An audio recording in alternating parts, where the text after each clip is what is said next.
My name's Luke May. I'll be talking through a few of the methods that we're using in this poster presentation. So thanks for coming to visit my description of the methods. I'll just quickly give you a little bit more background context on why we're running this study. So in the warning signal hypothesis of PTSD, during a traumatic event, for example, a car crash like in the slides, there'll be an oncoming car and the accident that occurs, which can be considered traumatic. However, at the same time this accident occurs, there might be a salient or non-salient cue in the background, for example, a red stop signal like in the picture. And this neutral cue can become tied to the traumatic experience so that later it becomes a warning signal or a threatening cue by itself, even though by its nature it's not really a threatening cue. So this is called the warning signal hypothesis. In our experiment, we wanted to test in a fear conditioning framework whether a conditioned stimulus, so again, that previously neutral cue, whether the temporal proximity to the US or the aversive event is an important factor. Is something that's more temporally proximal to an aversive event a more salient cue? So the warning signal hypothesis says yes, but in fear conditioning, this hasn't really been thoroughly tested.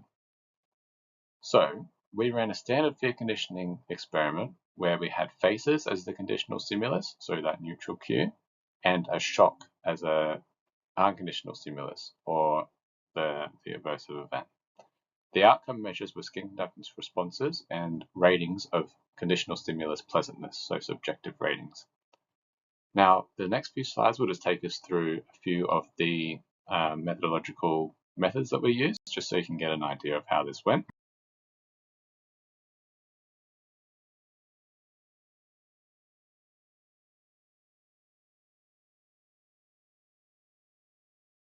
So as you could see, the face is presented for a few seconds on the screen and it's followed by an electric shock. So in this context, the face is preceding the electric shock. So it's coming before it. It's not occurring at the same time. It's a predictive stimulus. So it's predicting that the shock is going to occur, and thus it acquires its negative valence. This is how a standard fear conditioning study is run. This is not how we ran our study. We wanted to improve.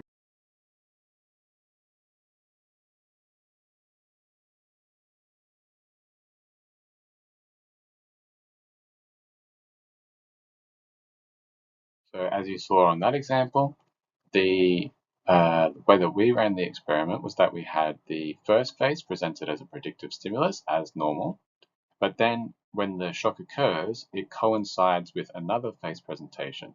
So our question was, which one of these phases becomes a stronger fear cue? Is it the one that's predictive, as typically taken in fear conditioning, or was it the one that is presented at exactly the same time as the electric shock? And this is basically testing which cue becomes a stronger cue, stronger fear cue. Now, the methodological or theoretical distinction here is that we are really looking at whether the CS plus, so for example, maybe that light was green before the accident occurred, that could be something that predicts it, but it wasn't at the same time as the trauma. Is the CS plus or the CSX, for example, the red cue that occurs at the time of trauma, which one of these cues really becomes a stronger fear condition cue?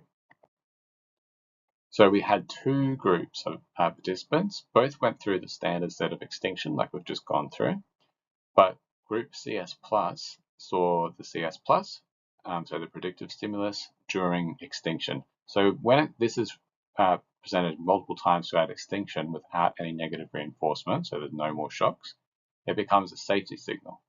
So this was group CS plus, and that's standard extinction. In group CSX, which is our new group, we were presenting the CSX, so the one that was presented simultaneously with the electric shock. This one, in this group, would become the safety signal. So these two groups, there was no overlap, so the CS plus never saw the CSX, the CSX group never saw the CS plus during extinction. And again, extinction is when these cues are no longer paired with the aversive stimulus and they become safety cues. And the results will be presented on the poster.